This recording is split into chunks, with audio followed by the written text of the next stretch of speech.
Ivan, eu quero te agradecer muito, viu, por esse tempo aí, essa confiança, esse apoio aí que você está dando pro meu canal, viu? Para mim é uma honra estar batendo esse papo aí com você, então eu já te agradeço desde já, beleza? Imagina, cara.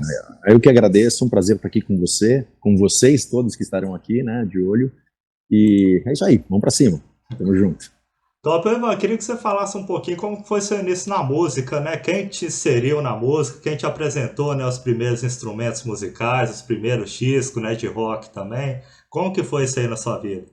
Foi inevitável, né? Você tem um pai que é um jazzista, né? Meu pai chegou da Croácia com uns 18 anos de idade, já tocando trompete, fundou uma banda de jazz que depois veio a se tornar Traditional Jazz Band. E quando a gente nasceu, tanto meu irmão quanto eu, a gente nasceu realmente com o berço balançava e a banda ensaiava, a banda de jazz ensaiava na sala. Então, desde cedo, desde o berço, muito apoio do pai e da mãe, mesmo sem que eles quisessem exatamente que a gente se tornasse músico, assim, obviamente. Todo mundo, meu avô era um talento cantando, cantava lindamente, um estilo bem ópera. Meu pai um fenômeno, nossa maior inspiração musical, tanto no vocal quanto no trompete. E foi inevitável. Foi através disso, você convive mesmo com uma família altamente musical, um pai que é um dos grandes, foi um dos grandes do jazz, e a gente acabou com ele crescendo, tocando, aprendendo. Até o próprio rock and roll foi mostrado por ele e por outros membros da banda, das bandas que ele tinha. E você, qual disco assim de rock ou qual artista de rock assim que você se lembra que foram os primeiros assim que você viu? Bom, os primeiros que a gente viu, que a gente ficou fascinado, foram Beatles, obviamente, e muita coisa de country music que meu pai mostrava também da época. Tinha Hank Williams, tinha muita coisa de Bob Dylan também. Mas acho que Beatles foi o primeiro impacto. Mas o que realmente falou para nós assim, vocês vão pro rock and roll, foi quando o Serjão Batera, que era baterista do meu pai da Hotline Jazz Band na época, ele mostrou para nós o disco Machine Head do Deep Purple. Uhum. Quando eu e o André escutamos Machine Head, do Deep Purple, e na sequência ele mostrou para nós o Led Zeppelin 3, aí ali não teve mais volta. A gente era muito novinho, sei lá, 9 anos de idade, uma coisa assim, 8, quando ouviu isso. Os Beatles e essas coisas a gente já tocava antes. Até tínhamos uma banda que a gente, bem criancinha, já arrumava um jeito de gravar. Eu, o André, o Jack Farrer, inclusive a gente toca junto no Night Stinger. Tínhamos uma bandinha, a gente ficava arriscando tocar uns Beatles e umas outras coisas. Mas quando ouvimos Deep Purple e Led Zeppelin, ali foi uma picada de um mosquito que falou: você vai pro rock and roll, não tem escapatória. Apesar da gente amar todos os estilos e acabar trazendo, a gente acabou trazendo tudo que era, a gente aprendeu de jazz, blues e conviveu, todos os elementos acabam entrando dentro das nossas composições no final. E você falou que com o apoio dentro de casa foi mais fácil assim pelo fato, né, de seus pais serem músicos e tal. Teve algum momento assim da sua vida que você pensou em seguir outra carreira lá no início, na transição mesmo, né, da sua vida adolescência para a vida adulta, né, quando você começa a ter contas, começa a ter família, né? Você pensou alguma vez em seguir alguma carreira assim, sem ser de músico, vendo todas as dificuldades, né, que o músico enfrenta lá no início e tal? O meu pai, quando a gente estava com 10 anos, ele já tinha muitos anos de carreira. Então, obviamente, o desejo do meu avô, o verdadeiro Ivan Buzik, dos meus avós todos, do meu pai, minha mãe nem tanto, ela parece que sempre quis que fosse para música mesmo, mas a família queria, obviamente, todo mundo queria que a gente tivesse uma escolaridade, né? Então a gente estudou, obviamente. Eu me lembro muito bem que o André ia fazer arqueologia assim que a gente saiu do colegial e eu ia fazer veterinária. Só que nesse período pintou para a gente primeiros shows profissionais, tanto com Edu Marchiori quanto depois com meu pai tocando em cruzeiro, fazer navio. Uhum. E quando a gente foi tocar no navio, a gente voltou, a gente não quis mais fazer faculdade. A gente tinha feito cursinho e tudo. Então, naquela época, a gente ficou em dúvida e obviamente, meu pai, meus avós, minha família, sabendo dos altos e baixos que é uma carreira artística, não queriam que a gente não tivesse um porto seguro. Então, todos queriam que a gente fizesse faculdade, mas não teve jeito. Na época, a gente escolheu realmente ir para o caminho musical, quando a gente sentiu o gostinho do que era ser um músico profissional, sabe? E acabamos depois estudando apenas música, né? Toda a parte que a gente ia se dedicar para veterinário, arqueologia, etc., a gente se dedicou ao estudo da música. E não teve jeito. A carreira musical, e hoje eu agradeço a isso, acho que não me imaginaria fazendo outra coisa além de música. E tudo que a gente faz é com música. Uhum. Produção musical, grava com outros artistas, temos um estúdio de gravação, produzimos em outros estúdios, gravamos com outros artistas, damos aula, curso online, tudo que a gente faz é relacionado com música, então isso para nós é um grande presente. E você descobriu que você podia viver de música assim, foi a partir do Dr. Sim ali ou já antes você tinha descoberto isso? A gente já vivia de música, para falar a verdade, desde novinho. A gente já fazia, com 15 anos, 16, a gente saía tocar profissionalmente. Então a gente aprendeu que dava para viver, obviamente, razoavelmente bem, tocando na noite, tocando nos clubes de jazz, tanto aqui quanto fora do Brasil, tocando com meu pai. Mas assim, a coisa se profissionalizou mesmo com a nossa ida para a banda do Vander Tafo. Banda Tafo. Ali a gente sentiu que a gente poderia estar vivendo de música, né, da melhor maneira, que é, vamos chamar do mainstream, né? Apesar que eu não tiro mérito de ninguém que não está no mainstream e consegue viver a vida de música. É que, obviamente, não existe vida artística fácil, não existe. Obviamente, tem momentos que você... Eu sempre falo que é uma grande montanha russa. Tem momentos que é absurdamente incrível, tem momentos que está tudo em baixa. Você tem que aprender a lidar com essas ansiedades no caminho musical. Você tendo esse controle, você vai viver bem dentro do mundo artístico, eu diria. Se você não tiver esse controle, eu não aconselho a entrar. É mais fácil você realmente trabalhar num escritório, uma coisa fixa, uma coisa que não tenha... É que a música ela tem uma coisa que só o músico, só o artista sente.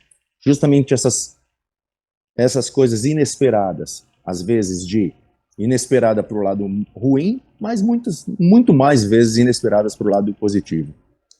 E como que surgiu a ideia aí da criação do Dr. Sim, né? Como que entrou na sua vida? Qual a necessidade que você viu assim para estar criando a banda, né? A gente sempre teve essa coisa de gostar de estilos musicais elaborados, tal. Ao mesmo tempo que a gente gostava de coisas muito simples, né? Rolling Stones, etc., a gente também amava, durante a nossa vida, Van Halen, sabe?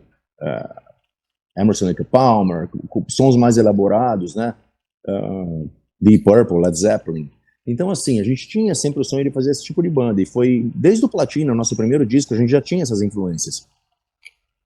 Se você pegar o disco do Platina, já dá para ouvir ali nossa escola de Iron Maiden, de Kiss, de Van Halen, de Rush. A gente tinha muito dessas coisas, de Queen. E dentro dessa escola, a gente acabou moldando o nosso estilo, né? E essa coisa que ficou muito pessoal, de ter feito uma coisa bem emblemática na parte que chamam de cozinha, né? De baixo e batera, sabe? Eu, o André no baixo e na batera e nos vocais e desde o Platinho. Mas com o caso do Dr. Sim, que veio depois de Tafo, Chave do Sol, Cherokee, depois de um trabalho que a gente fez também acompanhando o Supla, mas mesmo antes disso a gente tinha muita admiração um pelo outro, eu, o André e o Edu. E demorou muito para a gente conseguir tocar junto. Quando a gente teve a chance, foi que a gente chamou ele para participar com a gente do álbum do Supla e da turnê do Supla. Com a saída do Luiz Carlini e do Conde, a gente chamou o Edu. Era uma chance que a gente tinha de estar mais próximo. Ao mesmo tempo, o Edu chamou a gente para participar de um álbum solo dele. Depois, inevitavelmente, aquela coisa do entrosamento natural que os três criaram, a gente, na época, pediu licença para o Supla, arrumamos uma nova banda para ele, que era inclusive o Kiko Loureiro, Luiz Mariucci e Ricardo Confessori, que ficou no nosso lugar fazendo a turnê com o Supla, e a gente foi morar nos Estados Unidos, e aí, graças a tudo isso, a gente conseguiu contrato internacional e que o Dr. Sim acontecesse. E o Dr. Sim é uma banda que já tem bastante tempo, né, Ivan? É fácil, assim, manter uma relação dentro de uma banda para estar durando todo esse tempo? E falando assim, especialmente você e seu irmão, né? Família, assim, funciona melhor dentro de uma banda ou é mais complicada a relação? Funciona muito bem, a gente tem um relacionamento muito bom. Claro que você não vai concordar com tudo o tempo inteiro, já discordei muito dele, do André e ele de mim, óbvio, normal, faz parte. Mas relacionamento de banda é como um relacionamento de família, às vezes de marido e mulher, ou seja, é bem complicado. Então, tanto complicado que a banda acabou em 2016. Por quê? Chega uma hora que alguma coisa sai do trilho. Quando sai do trilho, você tem as opções. Você continua pelo business, pelos fãs e faz uma coisa mantendo uma frieza, ou você simplesmente faz o que a gente fez e parou a banda mesmo. Só voltamos depois, quando o destino colocou no nosso caminho o Thiago Mello e a gente viu que a gente poderia dar para nós e para os fãs o mesmo grau de beleza que o Dr. Sim sempre ofereceu. E você já perdeu, assim, muita amizade dentro da música? Ah, claro que já ganhou muita, né? Você acha que já perdeu também muita amizade por causa da música, assim? Olha, eu acho que deve ter tido um ou dois episódios isolados de pessoas completamente com reações completamente absurdas e inesperadas, talvez em 40 anos de carreira. O resto, 99,9%, só amizade, só alegria. A gente sempre procurou fazer tudo certo, tudo legal para todo mundo e, e ter a maior quantidade de amigos verdadeiros possíveis. A gente sempre se doou muito, até exageradamente, acredito, no passado. Até brinco que tinha dias que eu chegava em casa e tinham 30 pessoas que eu nem conhecia, que a porta estava aberta para todo mundo, e eu chegava em casa, tinha 30 estranhos assistindo nossos vídeos, vendo nossas coisas, e era um grande clube de campo. Eu acho lindo isso, mas você tem que também, em certo ponto, tomar alguns cuidados, né? Você tem que ter aquele seu retiro, aquela sua, vamos dizer assim, reclusão saudável, para você poder até ser mais criativo, né? Uhum. Você tem que se doar na medida do possível, não exageradamente, mas a gente tem uma coisa assim de fazer muitos amigos. Eu e o André, a gente é muito aberto, a gente gosta de sentir o coração e a alma de todas as pessoas, do mundo musical e do mundo não musical, né? Sei lá, a gente gosta muito de se relacionar com as pessoas do mundo. Uhum. E vocês com o Dr. Sim, assim, na carreira de vocês estão vivendo aí geração da internet agora, né? E lá no passado viveu muita geração da televisão, né? Do rádio. O que você acha, assim, que está mudando na cena do rock, nessa questão de divulgação das bandas de rock mesmo? Eu acho que tudo tem os dois lados, né? Nós vivemos todos os lados. A gente já viu gravações, gravamos em 2 polegadas, disco de vinil, disco, fita cassete, coisas que hoje em dia agora está voltando em alguns países, até no Brasil de levinho um LP aqui, uma casa. Só que a gente viveu essas épocas e agora essa coisa do streaming, né, do digital, é um choque muito grande, eu acredito, bem natural pela evolução rápida que o mundo vive, até de certa forma, se você parar para pensar, a evolução foi muito rápida. Da troca de VHS, LP, fita cassete, para a chegada de internet, etc., foi bem rápido, foi uma coisa bem assustadora. Pegou muita gente de surpresa, botou milhares de gravadoras aí à falência, fez muitas bandas e artistas repensarem se iriam continuar, mas a verdade é que, independente do sistema de divulgação, de evolução do mundo, o que a gente faz é música, então a gente vai fazer com o que estiver acontecendo no momento. Se um dia não for mais internet, streaming, sei lá como é que pode ser isso aí, se vai ser telepático, eu não sei. A gente vai ter que fazer dessa maneira. Então, na realidade, a gente vai se adaptando e, acima de tudo, a gente faz a música. O resto são centenas de coisas que vão se renovando, vão mudando e a gente vai se adaptando. Por um lado, a internet trouxe a chance de que muitas pessoas pudessem mostrar o trabalho que não conseguiam mostrar numa época distante, onde para se conseguir um contrato era muito mais difícil, gravar discos ao vivo, sem edições, sem essa coisa de corrigir tudo que você faz quase no estúdio. Você entrava no estúdio e às vezes, teve discos que a gente gravou praticamente ao vivo e alguns que a gente gravou ao vivo mesmo. Você aperta o REC e o disco está valendo. Isso é uma coisa que praticamente não existe mais. Então, por um lado, acabou banalizando alguns aspectos, mas por outro, pessoas também que moram em outros continentes podem ouvir o artista que amam sem muitos empecilhos. Então, assim, são milhares de vantagens e milhares de desvantagens. Tem que saber lidar com isso. E esse contato musical, assim, que hoje muita banda perde isso, porque hoje dá pra você gravar aqui um trecho de uma guitarra, né? Mandar para um baixista gravar lá em outro país até. Esse contato, assim, que perdeu um pouco, isso aí te afetou em alguma coisa nessa parte tecnológica, assim? Eu acho divertido essa coisa de live, interessante. Tem momentos que só é possível assim, mas não é nem de longe o ideal. O músico tem que estar tocando um olhando para o outro, um sentindo a vibração do outro, ouvindo de perto. Isso é uma maneira que, principalmente pela pandemia, se tornou meio um hábito, mas um hábito nem de longe, mas nem esbarra no que deve ser, sabe? O certo mesmo é tocar os músicos juntos, sabe? Muita gente ficou viciada em fazer tudo, cada um no seu canto. Não, o mundo é maravilhoso, o mundo tem que ser visto. Você tem que curtir a vibração do outro músico de perto. Você tem que estar em contato, você tem que sentir a alma, você tem que sentir a vibração. Tem que sentir o som de perto, não somente por um fone ou por uma telinha. Isso não faz nenhum sentido. Mas, como disse, em determinado momento foi a única opção, mas não é mais. Não é mais a única opção. Pode acontecer, claro. O cara mora na Espanha, eu moro aqui, queremos fazer um negócio para amanhã, é o jeito. Mas o ideal não é. O ideal é todos os músicos estarem próximos, em contato, um sentindo sonzeira que o outro emana, e a alma, a vibração, é incomparável.